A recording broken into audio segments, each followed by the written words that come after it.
Hello friends, this is Am Pachori and thank you for selecting this course and मैं आप सभी को लोगों को पहले थैंक यू बोलना चाहूँगा कि आपने इस कोर्स को सिलेक्ट किया। लेकिन ये जो पूरी क्लासेस हैं, ये जो कोर्स है, शुरू करने से पहले मैं आप लोगों को बोलना चाहता हूँ कि ये वीडियो आप ज़रूर देखें ताकि आप एथिकल हैकिंग और साइबर सिक्योरिटी से जुड़ी कुछ इंपॉर्टेंट टर्म्स के बारे में अच्छी तरह से जान सकें।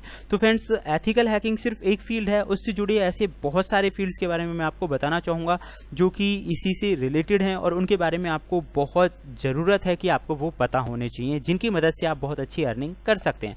तो फ्रेंड्स, अब मैं आपको बताना चाहूँगा कि ऐसे कौन से फील्ड्स हैं जिनकी मदद से आप अपने करियर को एक अच्छी दिशा दे सकते हैं, बहुत लाइफ में बहुत अच्छी खासी अर्निंग कर सकते हैं and there is no limits in this field. मैं दोबारा से यही बात रिपीट करना चाहूँगा कि इस फील्ड में अर्निंग की कोई लिमिट्स नहीं है। अगर आपको एथिकल हैकिंग और साइबर सिक्योरिटी से जुड़ी अच्छी नॉलेज और इन्फॉर्मेशंस हैं तो आप बहुत अच्छे लेवल पे अपने करियर को लेकर जा सकते हैं। तो फ्रेंड्स, इस टॉपिक में हम जानने वाले हैं ethical hacking, bug and bug bounty, penetration testing, forensic analysis, crypto mining and cloud कंप्यूटिंग्स।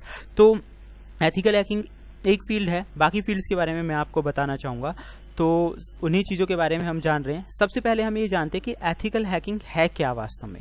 Friends, hacking and ethical hacking, जहाँ पे नाम एथिकल जुड़ गया तो आप समझ गए होंगे कि एथिकल मतलब लीगल तरीके से हम वो काम कर रहे हैं।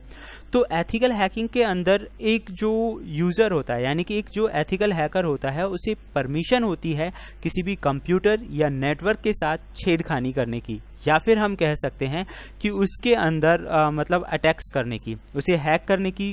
उसी के पास, कोई भी जो हैकर है उसके पास परमिशंस होती हैं। वो परमिशन लेकर किसी भी कंप्यूटर को हैक करता है, हैक करके उसके अंदर की कमियों के बारे में वो पता लगाता है और उन्हें सही करता है। तो इसीलिए वो एथिकल हैकर्स होते हैं, क्योंकि वो प्रोटेक्ट करते हैं हैकर्स से। अब सेकेंडली हम जानते हैं इसमें, जैसा कि दूसरा नाम मैंने आपको बताया, बग बाउंटी। फ्रेंड्स, बग, सबसे पहले हमें ये समझना होगा कि बग क्या चीज़ है। फ्रेंड्स, बग बोलते हैं एरर्स को, मतलब किसी भी प्रोग्राम के अंदर, किसी भी वेबसाइट के अंदर, किसी भी सॉफ्टवेयर के अंदर जो एरर होती है उसे बग बोला जाता है। बग बाउंटी, बग बाउंटी ये क्या चीज़ है। फ्रेंड्स, बहुत सारी जो वेबसाइट हैं या सॉफ्टवेयर डेवलपिंग कंपनीज हैं, वो बग बाउंटी जो होते हैं उन्हें बहुत बड़े लेवल पर पैसा देती हैं। वो पैसा इस बात का देती हैं कि ये जो लोग होते हैं उन प्रोग्राम्स के अंदर की कमियों को ढूंढ के कंपनीज को बताते हैं कि किसी भी प्रोग्राम में क्या कमी है। क्योंकि फ्रेंड्स, अगर किसी भी हैकर को किसी बहुत बड़े सॉफ्टवेयर की कोई कमी अगर पता लग जाए या फिर किसी वेबसाइट की कोई बहुत बड़ी कमी पता लग जाए तो इसका वो बहुत बड़े लेवल पर मिसयूज कर सकता है। हाल ही में इसका एक बहुत बड़ा एग्जाम्पल था रैनसमवेयर जो अटैक हुआ। पूरी दुनिया भर में 2.5 लाख से ज़्यादा कंप्यूटर इन्फेक्टेड हुए, विंडो एक्सपी से जो रिलेटेड थे। आप लोगों को बिल्कुल याद होगा, ना कि सिर्फ इंडिया और दूसरी बहुत बड़ी कंट्री वानाक्राई रैनसमवेयर अटैक का शिकार हुई। तो वो एक तरह का क्या था कि विंडो एक्सपी के अंदर जो हैकर्स था उसने एक कमी का पता लगा लिया था और उसी कमी का फ़ायदा उठाकर उसने इतने बड़े लेवल पर रैनसमवेयर अटैक को अंजाम दिया। तो फ्रेंड्स, बग बाउंटी जो प्रोग्राम्स होते हैं, बहुत सारी कंपनीज़ हैं जो बग बाउंटीज़ को काफ़ी अच्छे लेवल पर पैसा देती हैं। यानी कि आप किसी फेमस वेबसाइट में, लाइक मान लीजिए गूगल के अंदर, अगर आप कोई कमी ढूंढने में सक्सेसफुल हो पाते हैं तो गूगल कंपनी आपको लाखों और करोड़ों में रिवॉर्ड मनी देता है। तो ये एक बहुत अच्छा करियर ऑप्शन हो सकता है आप लोगों के लिए कि अगर आप ये चीज़ें सीखते हैं तो किसी भी प्रोग्राम के अंदर की कमियों के बारे में जानकर आप उनके डेवलपर्स को या कंपनी को बता सकते हैं, बदले में आपको बहुत अच्छा रिवॉर्ड मनी मिलता है।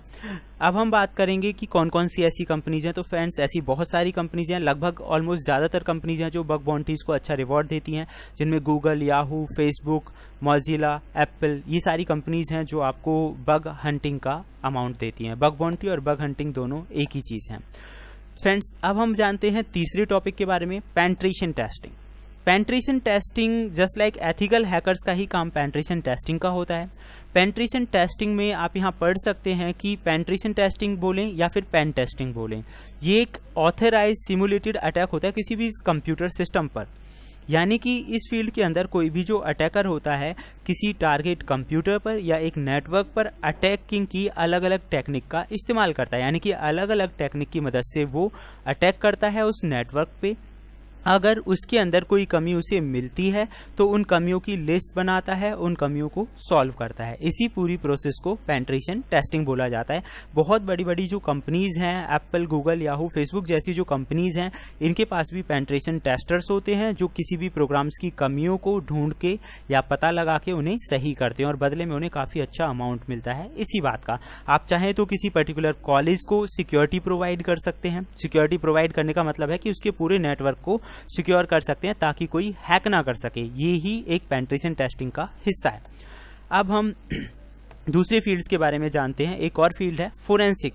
फ्रेंड्स, फोरेंसिक भी एथिकल हैकिंग जैसे फील्ड से जुड़ा हुआ एक पार्टी है। फोरेंसिक आपने बहुत बार सुना होगा, ज़्यादातर मूवीज़ के अंदर आपने सुना होगा फोरेंसिक एनालिसिस होनी है, फोरेंसिक लैब में ये चीज़ जाएगी, या फिर सीरियल्स वगैरह में भी आपने देखा होगा।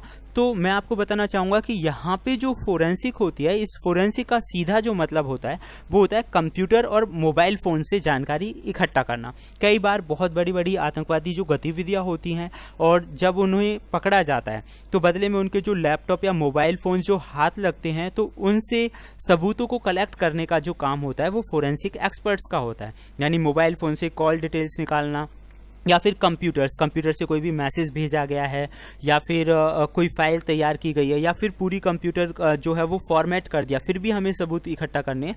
तो इस तरह का जो काम है वो फोरेंसिक एनालिसिस के अंदर होता है। फ्रेंड्स, ये भी एक बहुत बेहतरीन करियर अपॉर्चुनिटी हो सकती है क्योंकि फोरेंसिक एनालिसिस वालों को काफ़ी अच्छे अमाउंट में पैसे मिलते हैं और फ्यूचर के लिए बहुत अच्छी और बेहतरीन चीज़ है।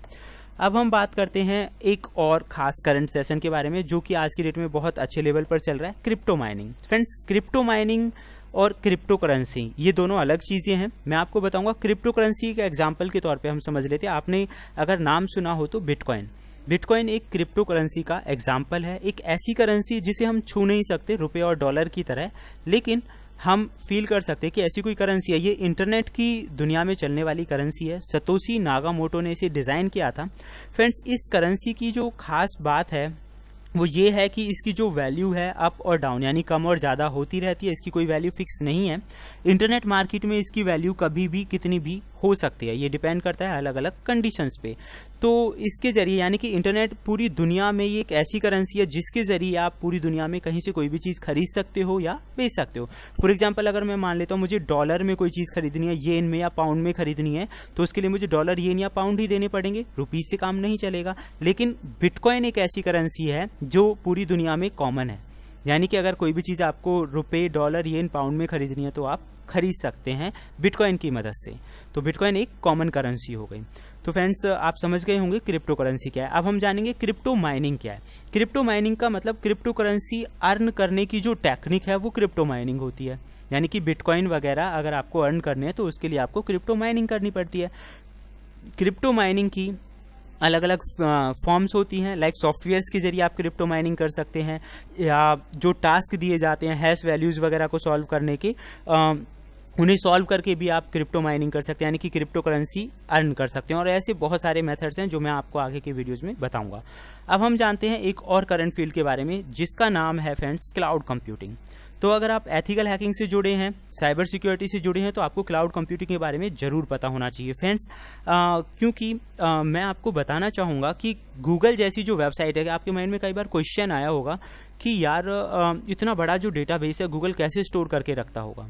यानी कि गूगल का जो सर्च इंजन है उसमें मतलब इतना सारा डेटाबेस है कि आप कुछ भी निकालो आसानी से आपको एक बार में मिल जाता है, और इतना बड़ा डेटाबेस मैनेज करना कोई आसान काम तो होता नहीं।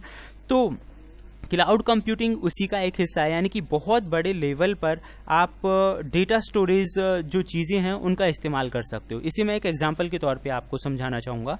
मान लीजिए कि मेरे पास एक कंप्यूटर है जिसकी लिमिट है 4 GB रैम है और एक 500 GB हार्ड डिस्क है। लेकिन अब मेरी जो ज़रूरतें हैं डे बाई डे बढ़ती जा रही हैं। मुझे कम से भी कम 4 टेराबाइट की तो हार्ड डिस्क चाहिए और 16 GB मेमोरी चाहिए। तो मेरे पास एक ही ऑप्शन होगा कि मैं मार्केट से जाके खरीद लूँ। लेकिन अगर इसी चीज़ को मैं थोड़ा और आगे बढ़ा दूँ कि मुझे इससे 10 गुना ज़्यादा स्टोरेज की ज़रूरत है, 10 गुना ज़्यादा मेमोरी की ज़रूरत है, तो उस सिचुएशन में अगर मैं ये चीज़ें खरीद के लाऊंगा तो पुरानी चीज़ें वेस्टेज हो सकती हैं, या फिर मेरा जो खर्चा होगा बहुत ज़्यादा होगा। तो कोई एक ऐसा माध्यम कि ये चीज़ें मुझे खरीदनी ना पड़े, मैं ऑनलाइन उसका इस्तेमाल कर पाऊँ, तो वो क्लाउड कंप्यूटिंग की मदद से हो सकता है। फॉर एग्जांपल लाइक आप क्लाउड कंप्यूटिंग की मदद से, बहुत सारी कंपनीज हैं जो आपको क्लाउड कंप्यूटिंग की सुविधा देती हैं, यानी कि आप स्टोरेज के लिए जो प्लेस है वो वहाँ पे परचेज कर सकते हैं। यानी कि अगर आपको 4 टेराबाइट हार्ड डिस्क स्पेस की ज़रूरत थी तो क्लाउड कंप्यूटिंग की मदद से आप वो 4 टेराबाइट स्पेस परचेज कर सकते हैं और उसका ज़रूरत के हिसाब से जितना उसका रेंट बनता है वो आप पे कर सकते हैं। इसमें सबसे अच्छी बात यह है कि आपका डेटा जो है वो सिक्योर रहता है, लेकिन आप खुद हार्ड डिस्क लेकर आ रहे हैं, वो क्रैश हो सकती है, बैकअप लेना, ये वो बहुत सारे झंझट होते हैं। लेकिन यहाँ की जो स्टोरेज है वो आपकी सिक्योर रहती है, प्रोटेक्शंस वगैरह का काफ़ी अच्छा है, हैकिंग के लिए भी काफ़ी अच्छा मतलब इसमें माहौल होता है कि हैक ना कर सके कोई उसे, अच्छी अच्छी सिक्योरिटीज इसके अंदर होती हैं, तो कम पैसे में आपको ज़्यादा रिसोर्सेज यूज़ करने का मौका मिलता है। ये होता है क्लाउड कंप्यूटिंग। तो फ्रेंड्स, फिलहाल का जो वीडियो था उसमें सिर्फ इतना ही है। नेक्स्ट वीडियो में हम एथिकल हैकिंग और इससे रिलेटेड कुछ चीज़ों के बारे में जानेंगे। होप सो ये आपको समझ आ गया होगा। अब नेक्स्ट क्लास में हम दूसरी चीज़ों के बारे में समझते हैं। Thank you, good bye.